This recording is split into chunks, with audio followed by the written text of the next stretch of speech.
The silent power. The CEO who invited his own executioner. Subscribe now.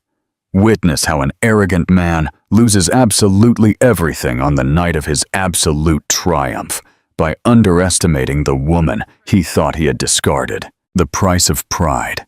Sawyer Roth adjusted the knot of his silk tie, his reflection staring back at him from the floor-to-ceiling glass windows of his corner office. 22 floors above the Hudson River, he felt like a king. As Senior Vice President of Business Development at Apex Designs, the city's most prestigious architectural firm, Sawyer wasn't just successful, he was the living symbol of success. His life was a meticulously curated masterpiece. The minimalist steel and glass apartment, the gleaming German sports car, and his fiancée, Bianca Slade, a woman whose beauty was only surpassed by her family's social standing. He was in the final stages of planning the firm's 50th anniversary gala. This wasn't just a party. It was his coronation. For 2 years, Apex had been run by a transition team representing the estate of the reclusive founder, J.M. Pierce. The mysterious new owner, known only by those initials, had never been seen. Sawyer, who had single-handedly landed the highly coveted $200 million Crescendo residential tower project, was certain. The owner's first public appearance at the gala would be to announce him as the new CEO. He was reviewing the catering proofs when his office phone buzzed. It was his colleague, Philip. "Hey, Sawyer. Quick question about seating arrangements," Philip said. "But first, you won't guess who I ran into at lunch. Remember your ex-wife, Jeanette? Sawyer's grip tightened on his mouse. Jeanette. The name tasted like ash. He hadn't seen her in 3 years, since the divorce. She was his one persistent failure. He had discovered her working as a waitress in a small cafe while he was a junior architect. He had been captivated by her quiet intelligence, but as his star rose, her simplicity became an anchor. Dunker. She studied business at night, but he saw no fire in her. "I need a queen, John, not a waitress," he had told her the day she packed her bags. "I'm building an empire, and you're just stagnant. You have no ambition." "Jeanette? What about her?" Sawyer said, feigning disinterest. "She's back in New York. Saw her downtown. She looked the same. Simple. I think she's working some administrative job at a logistics company," Philip said casually. A slow, cruel smile spread across Sawyer's face. "An administrative job? Perfect." "Oh, really?" he murmured. "That's interesting."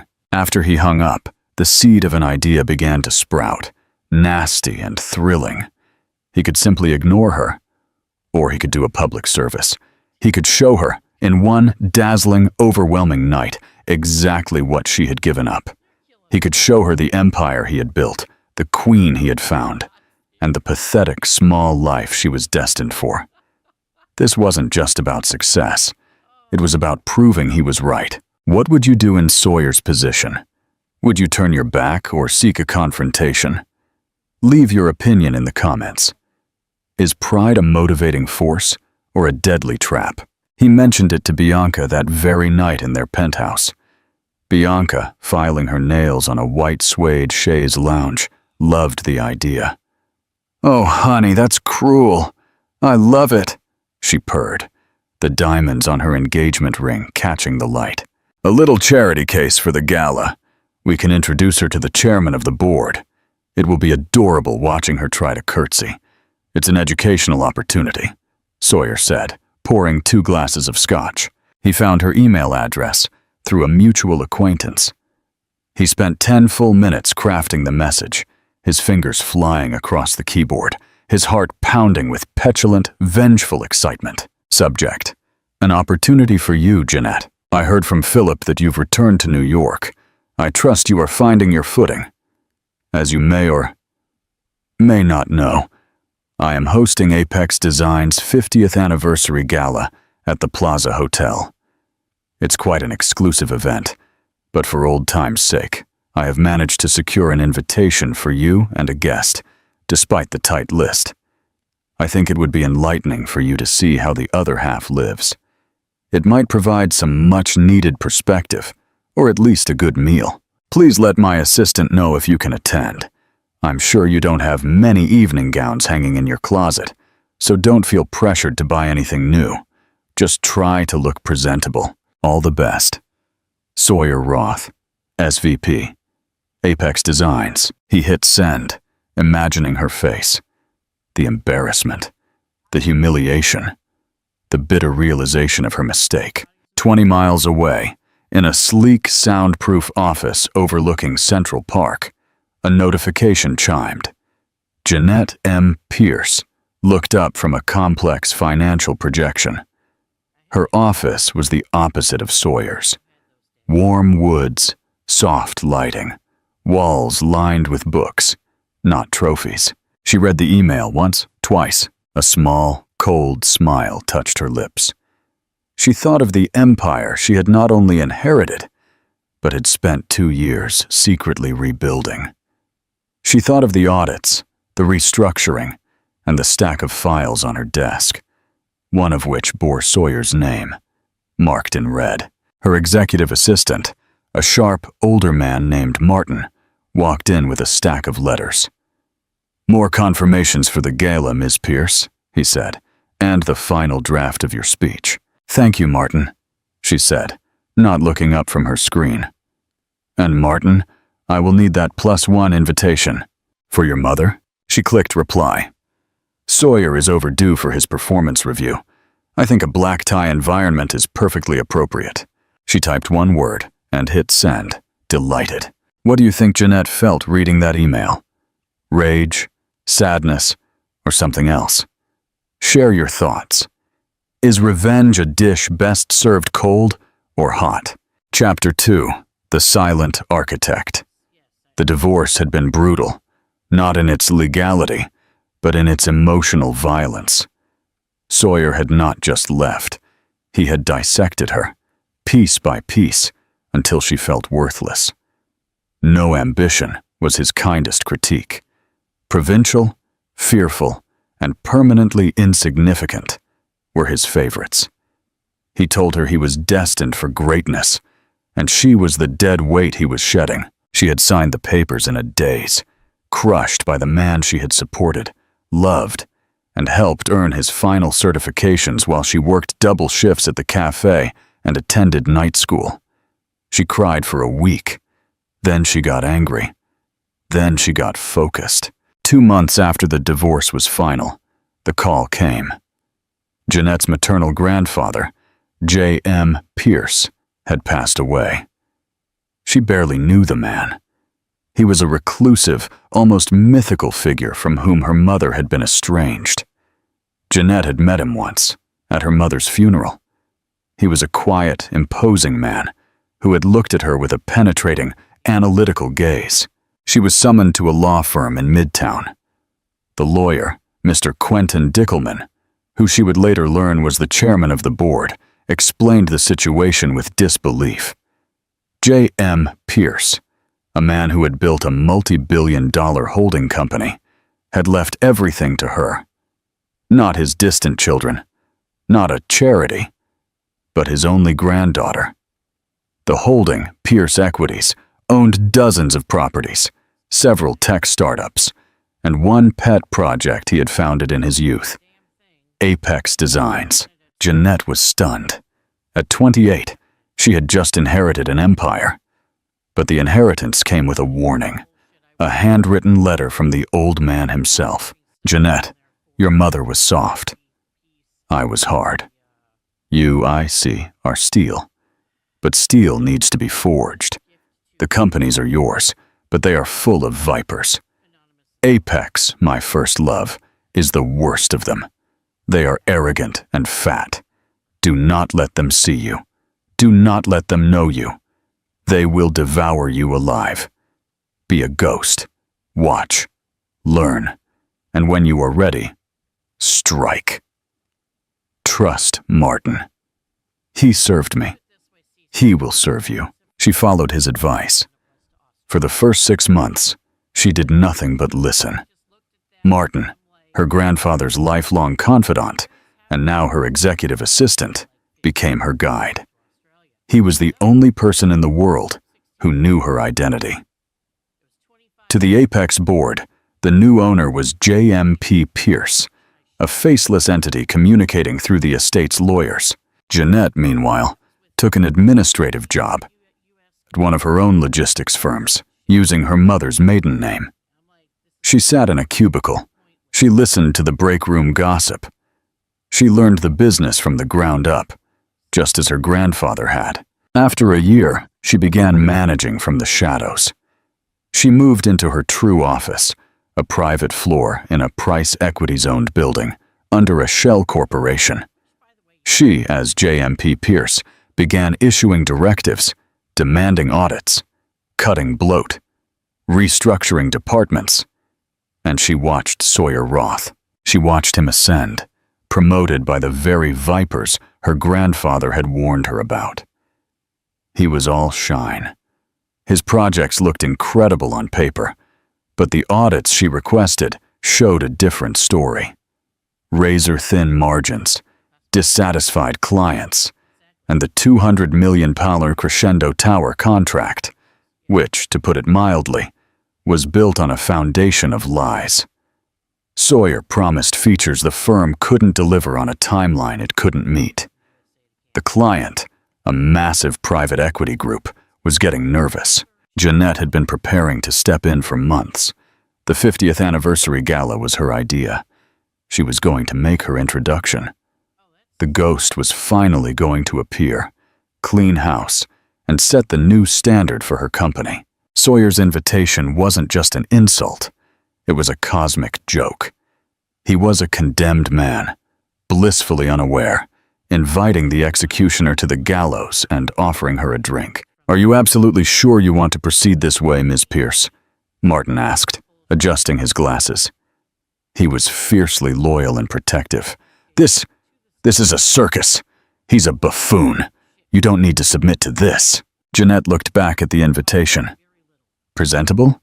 Her lip curled. "Oh, absolutely. Sawyer is the prototype of everything that is wrong with this firm. He is the embodiment of arrogance.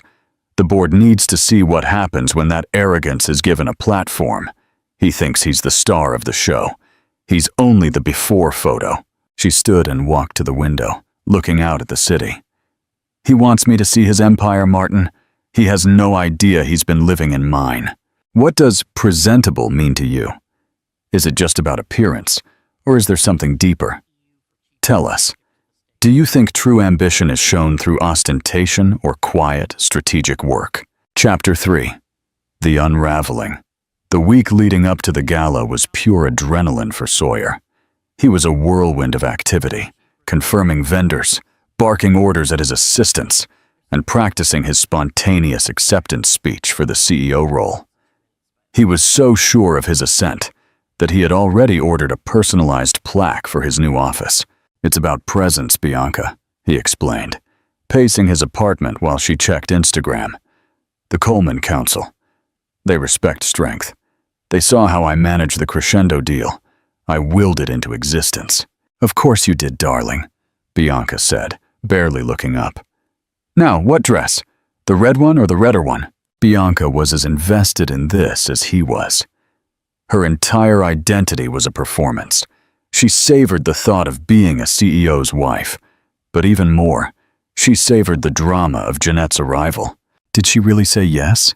Bianca marveled, sitting up. "The little mouse has nerve. I'll give her that." "It's not nerve, it's desperation," Sawyer snapped. "She wants one last look at the life she could have had. She'll be in the corner, sipping a flat lemonade, watching me on stage. It's almost sad." His cruelty, however, needed an audience. He found his colleague, Philip, near the elevators. Philip was a competent, if unexciting, architect. Sawyer saw him as a rival, but one who posed no threat. "Philip, my man, ready for the big night?" Sawyer clapped him on the back. "It will be a night," Philip said, non-committally. Still a lot of chatter about who this JTM Pierce is. I heard they are ruthless. The entire third floor was restructured via email. Ruthless is just another word for efficient, Sawyer bragged. Can't make an omelet without breaking a few eggs, Phil. The old guard was weak. This new owner, they know talent. They see what I've done with Crescendo. They won't leave a wealth creator like me at SVP for long. I suppose not, Philip said, shifting his briefcase. He, unlike Sawyer, had read the internal risk report on the Crescendo project and was deeply concerned. Sawyer, drunk on his own arrogance, decided to go one step further. He stopped at a luxury jewelry store on the way home. Not for Bianca, but for Jeanette. He told the saleswoman he needed something for a charity auction, something simple, for someone who didn't get out much. He settled on a thin, silver-plated bracelet with a small cubic zirconia. It cost 80 euros. He had it gift-wrapped. He would give it to Jeanette at the gala, maybe right after his speech. A little no hard feelings, a trinket, a reminder of the life she would never touch. Across town, Jeanette's preparations were of a different nature. She wasn't planning an outfit. She was planning a war. Her administrative job was long forgotten. She was in the main boardroom of Pierce Equities, flanked by Martin and Mr. Coleman, the apex chairman of the board. Coleman, a severe man in his 60s, had been skeptical of Jeanette at first. Now, he was her most fervent convert. He had watched her turn a dozen failing assets into profitable ventures. "The audit is complete, Ms. Pierce," Coleman said, sliding a thick folder across the table. "It's exactly as you suspected. Sawyer Roth is a house of cards." Jeanette opened the folder. The numbers were damning. The 200 million Crescendo contract was not secured. The client, a massive private equity group called North Star Holdings, was not only nervous, but actively threatening litigation. Sawyer had hidden the breach notices. He had fabricated progress reports. In essence, he had been lying to the board for 6 months to secure his promotion. "He's been inflating his expenses," Jeanette noted, her finger tracing a line item. "A £5,000 dinner at Diverso for client relations." Diverso, Martin specified. That's where his fiancée, Bianca Slade, held her birthday party. "He's not just arrogant, he's a thief," Jeanette said, her voice quiet and lethal. "And the board? They are embarrassed," Coleman admitted. "They bought into his charm. They wanted to. He was the perfect image. But they are with you. His fraud voids his contract. His dismissal will be effective when you decide." "I have decided," Jeanette said, closing the folder. "It will be effective the moment he steps down from that stage." "And the gala? The invitation?" Coleman asked, frowning. "It's a security risk. It's beneath you." "It's necessary," Jeanette said. "He wants to make a spectacle of me?" "He's right. It will be a spectacle. But he has his roles reversed. He thinks he's the star of the show. He is only the before picture." Only then did she turn to her personal preparations. She wasn't having a dress made. She already had her armor. In her private closet was a tailored outfit. It wasn't a dazzling gown. It was a midnight blue wool and silk creation, half suit, half dress. It had sharp, defined shoulders, a severe yet elegant neckline, and a cut that was pure, unadulterated power. It was not the dress of a guest. It was the dress of an owner. "He told me to look presentable, Martin," she said, glancing at the outfit. "I'm afraid I'm going to have to disappoint him." Do you think Jeanette's preparation for the gala was overkill or completely justified? Tell us your opinion. Should a good leader prioritize personal dignity or corporate justice? Chapter 4. The Annihilation. The grand ballroom of the Fairmont Hotel in Madrid was a sea of black ties, diamonds, and noise. Champagne flowed from gravity-defying towers. A string quartet played softly in a corner, ignored by the laughing, shouting members of Madrid's financial and architectural elite. Sawyer Roth stood near the grand staircase, his arm possessively around Bianca's waist. Bianca, a vision in blood red, a dress so bright and tight it demanded attention. Sawyer felt a surge of pride. This was his life. These were his people. "There's Coleman," Sawyer muttered, pointing toward the bar. "He looks nervous. Good. He's probably anxious for the big announcement." "Stop fidgeting, darling. You're wrinkling your lapel," Bianca hissed, before directing a dazzling smile at a passing bank president. Philip found them, looking pale. "Sawyer, I just got a text from the North Star client rep. He says he's here. He sounds furious." Sawyer's smile tightened. He grabbed Philip by the elbow, guiding him behind a pillar. "He didn't say anything about fraud?" "No," Philip lied, trying to protect himself. "He just said he's nervous. He's only nervous. Don't say a word of this, you understand? They're just nervous. I'll handle it after my announcement. The rep is probably just trying to squeeze us.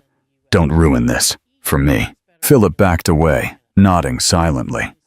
Sawyer adjusted his tie and returned to Bianca's side, his mask of triumph firmly back in place. "Where is she?" he whispered, scanning the crowd.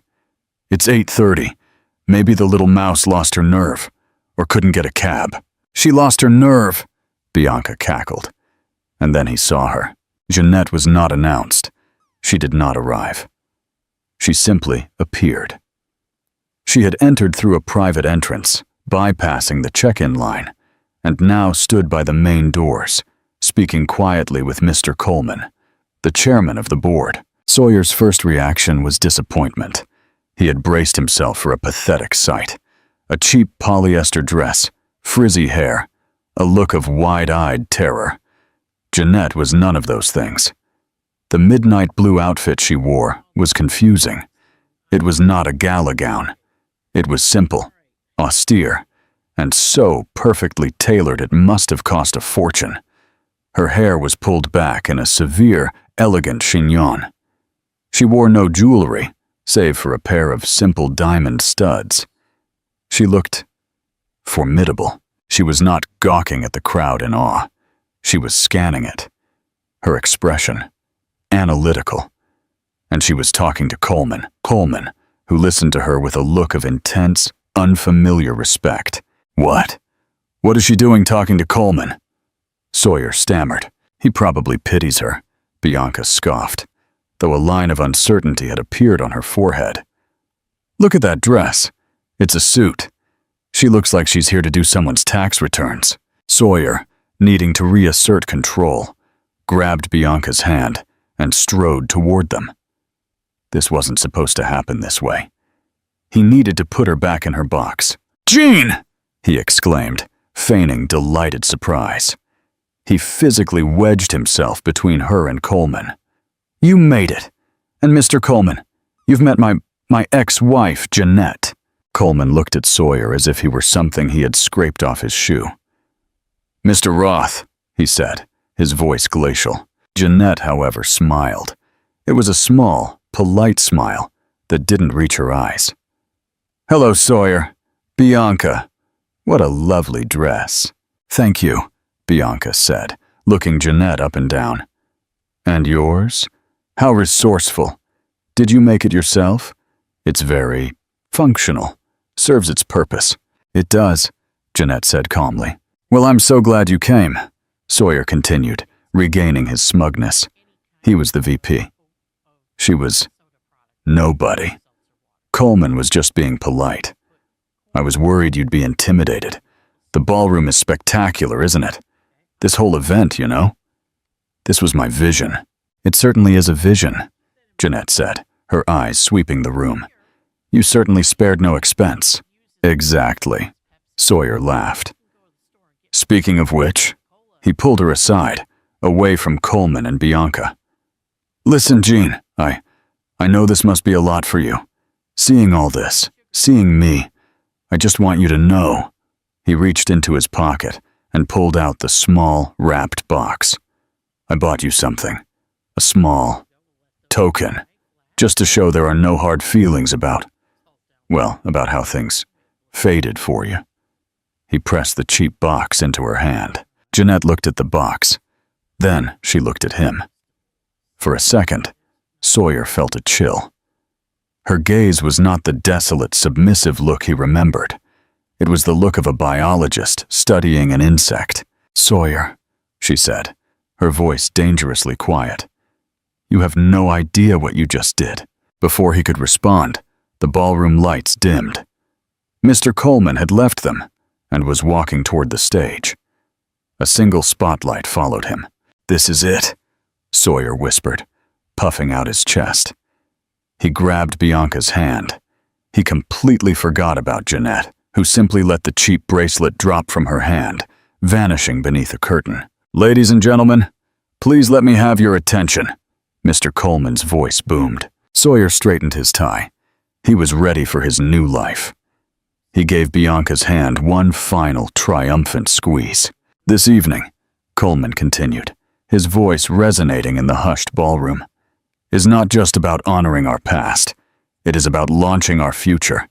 As many of you know, for the past 2 years, Apex has been under the direction of a new, visionary owner, who, until now, has chosen to remain private while restructuring this great company from the inside out." Sawyer nodded knowingly, as if in the loop. He saw Philip in the crowd, looking green. He saw the North Star Holdings representative standing near the back, looking furious. Sawyer ignored them. This was his moment. This new leader has been known to us only by their initials, J.M. Pierce, an individual who has valued substance over spectacle, integrity over image. He's talking about me, Sawyer whispered to Bianca, his excitement palpable. He's using the J.M. Pierce name as a placeholder, but he's describing me, my work, my substance. "It has been my honor," Coleman said, "to work with this person, to see their sharp, incisive mind, and their deep commitment to the real values of this firm. Tonight, our owner has decided it is time to step out of the shadows and take their rightful place." Sawyer took a step toward the stairs, preparing to ascend. "Ladies and gentlemen, please welcome to the stage the sole owner, the new global CEO, and the visionary future of Apex Designs is Jeanette Marie Pierce." The words dropped into the room like a bomb. Silence. 1,000 eyes scanned the crowd, confused. Sawyer froze. His smile cracked, then dissolved. He looked at Bianca. Her face was a mask of pure, incomprehensible shock. "What? What did he say?" Sawyer stammered.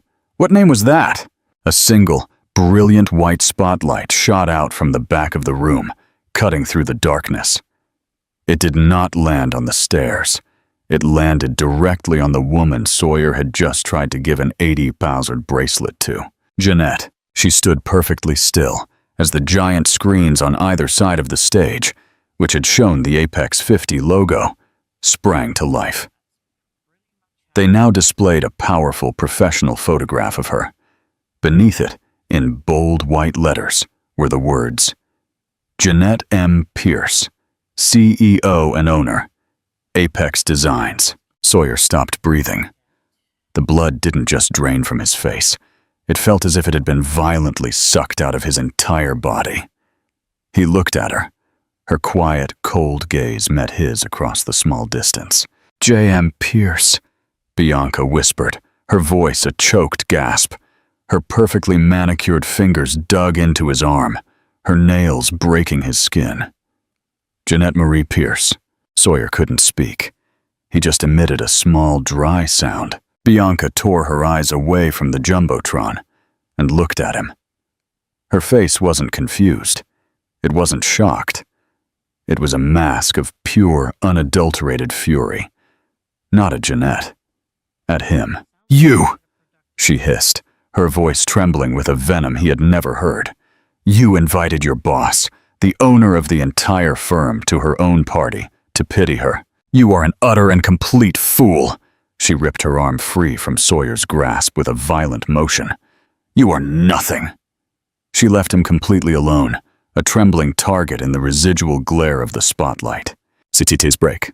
Do you think Jeanette was too harsh in publicly exposing Sawyer's fraud? Or was it the only way to re-establish integrity at the firm? Vote now. Public exposure or silent dismissal. Chapter 5. The Silent Execution. The silence that fell over the grand ballroom as Jeanette walked away was heavier than any sound. The music did not rise to cover the moment. The string quartet simply stopped playing, their bows frozen, their eyes wide. Sawyer was still on his knees, a fixed, grotesque statue of humiliation. The spotlight had moved off him, but he remained the center of all attention, a black hole of disgrace. He heard a single sharp sound, a laugh. He looked up. It was Bianca. She stood 20 feet away, champagne glass in hand. She looked at him with an expression of pure, unadulterated contempt. She wasn't angry. She wasn't sad. She was amused. She had already processed her loss, and now she simply marveled at his stupidity. "Well," she said, loud enough for those around her to hear, "he certainly isn't CEO material, is he?" She turned away, not rushing, but with a cold, deliberate grace, and walked toward a man by the bar, a hedge fund manager Sawyer had always despised. Bianca tapped the man's shoulder, and when he turned, she gave him a dazzling, predatory smile. She was already cutting her losses, her future secured before Sawyer's knees had scraped the floor. That was the last time he saw her. The next sound he heard was the announcement 48 hours later, in the society pages, breaking their engagement and, in one brutal sentence, aligning herself with integrity and honesty. "Sir," Sawyer flinched. The 2 security guards Jeanette had summoned were now standing over him. They were not cruel, but their expressions were firm, their hands resting on their belts. "You need to come with us, sir." The word "sir" was a mockery. A guard took his arm, hauling him up. He was dead weight. The walk from the center of the ballroom to the side exit was the longest of his life. It was a via dolorosa of whispers, of averted glances, and worst of all, pity. The pity he had been so eager to pour on Jeanette was now drowning him. Martin, Jeanette's quiet, severe assistant, waited at the door. He did not speak. He simply guided him down a service elevator to what had been Sawyer's office. His security pass was already deactivated. His nameplate was gone. In 10 minutes, he was back in the service elevator, clutching a small cardboard box containing a framed photo, a coffee mug, and a meaningless top seller trophy. He was escorted out the back door into a cold, wet Madrid alley, a sobbing, incoherent wreck. The professional consequences were just as swift and surgical. At 7 a.m. the next morning, Jeanette Pierce walked into the Apex Designs lobby. The office, usually buzzing at that hour, was a tomb. Employees stood by their cubicles, unsure whether to sit, work, or flee. Jeanette summoned an all-hands meeting in the atrium. She stood on the central staircase, wearing the same power suit from the night before. "Good morning," she said, her voice ringing out without a microphone. "Last night was a new beginning. My first act is one of transparency." She held up the audit report. "This document," she said, "details the lies, the bloat, and the fraud perpetrated by Mr. Roth. It also details the courageous work of those who tried to stop him." She scanned the crowd and found a pale, terrified Philip. "Philip!" she called out. "Please come up here." He looked as if he were being summoned for his own execution. He climbed the stairs, his legs shaking. "Philip," Jeanette said, "is the only person who filed accurate risk reports on the Crescendo project. He is the only person who had the integrity to speak the truth, even when ordered to conceal it. For that, I am promoting him to Senior Vice President, and he will head a new internal integrity task force. Your first job is to complete the audit." A different kind of shockwave went through the room. It wasn't fear. It was relief and respect. Jeanette's next move was to fly to New York. She didn't send a lawyer. She went herself. She sat in the North Star Holdings boardroom, placed the audit on the table and said, "Gentlemen, my predecessor committed fraud. Here is the proof. Here is his termination notice. And here is my personal check for the funds he embezzled." They were stunned. For an hour, she made no excuses. She answered every question with brutal honesty.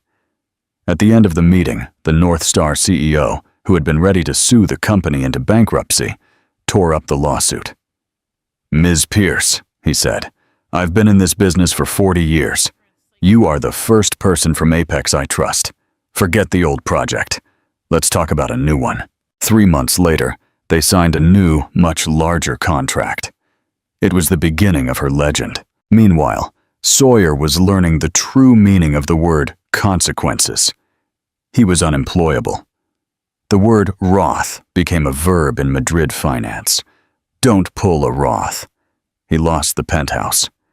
The bank foreclosed on the car. His legal fees, as Apex initiated a civil suit to reclaim the embezzled funds, bankrupted him. 6 months after the gala, Philip was leaving Apex Tower. He was now a respected senior executive, on his way to a lunch meeting at a restaurant he previously couldn't afford. A poorly fitting polo shirt and emaciated, aged man with thinning hair rushed past him, carrying a package. The courier stopped, recognizing him. Their eyes met. It was Sawyer. Philip saw not a rival, but an empty shell. Sawyer's eyes, once so full of arrogance and fire, were now only tormented. He couldn't hold the gaze. He looked down at the pavement, his face burning with a shame so deep it was painful to see.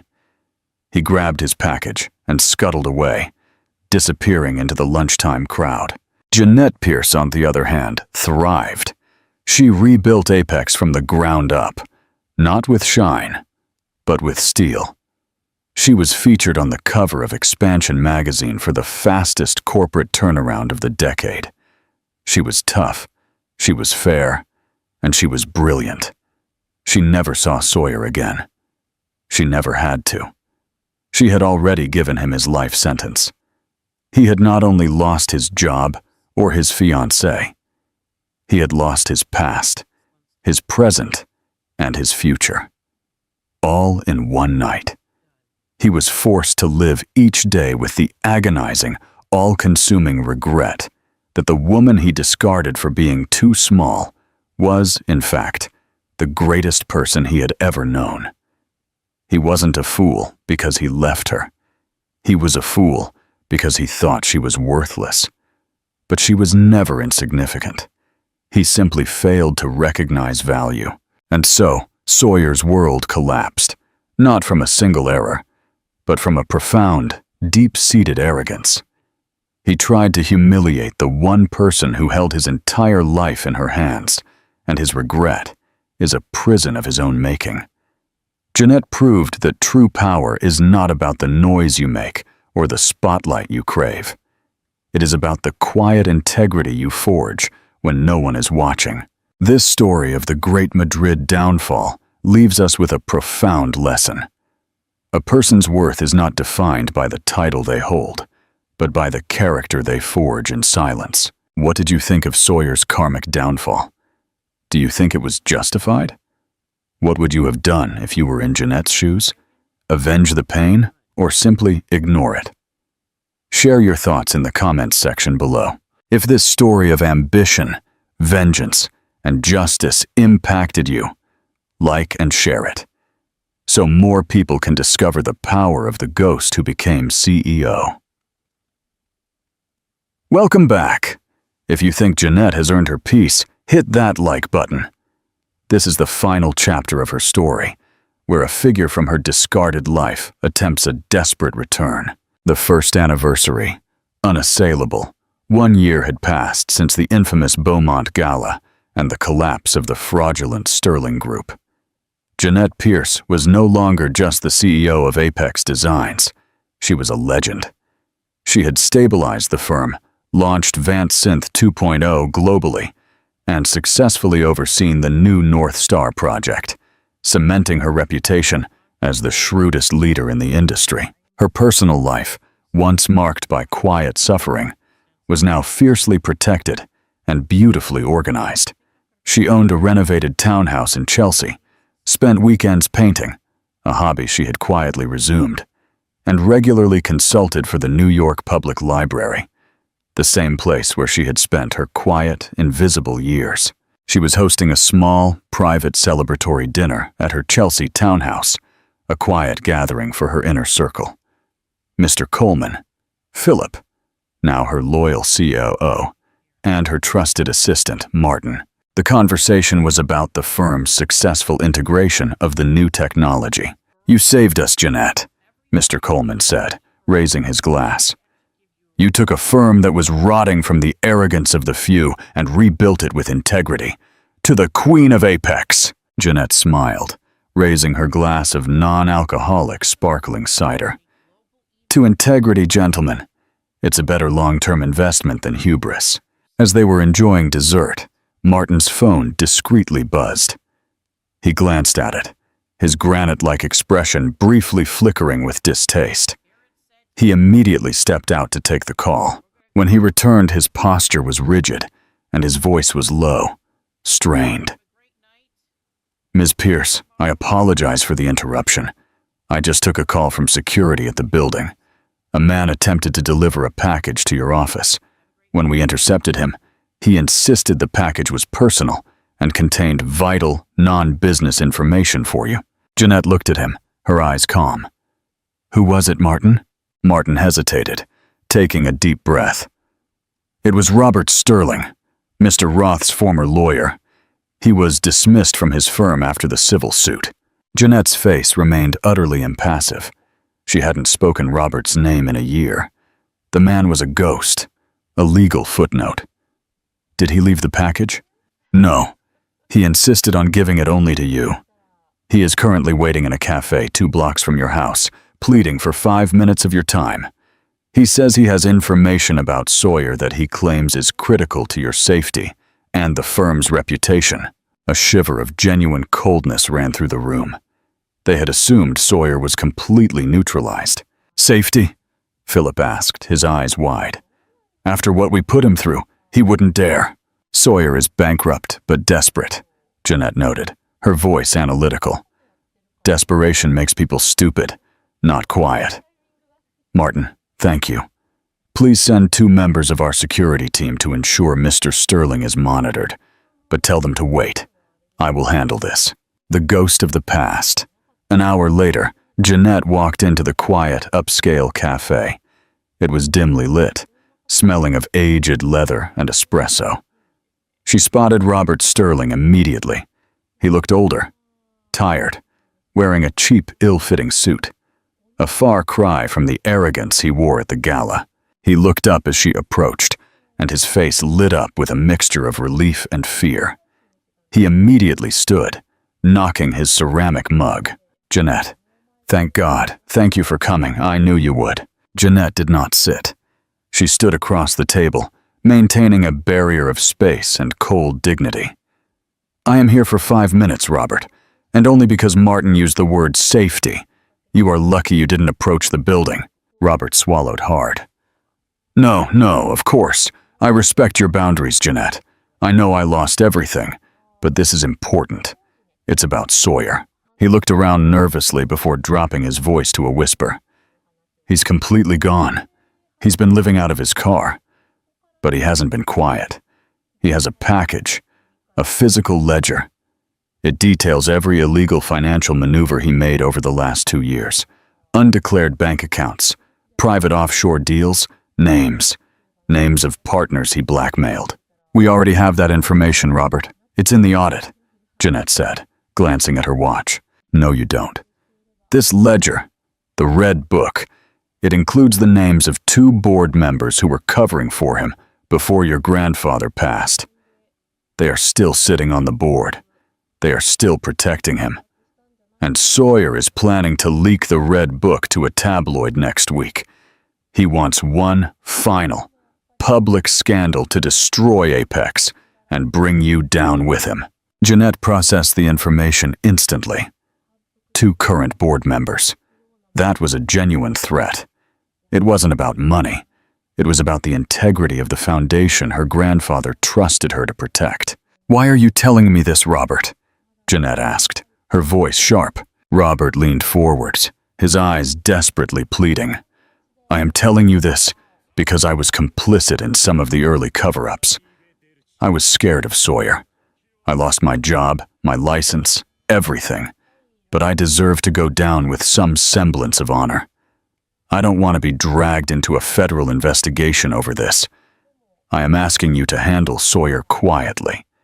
Neutralize the threat before he burns the firm down. I will give you the Red Book. Just keep me out of the subsequent investigation." Black Pawn.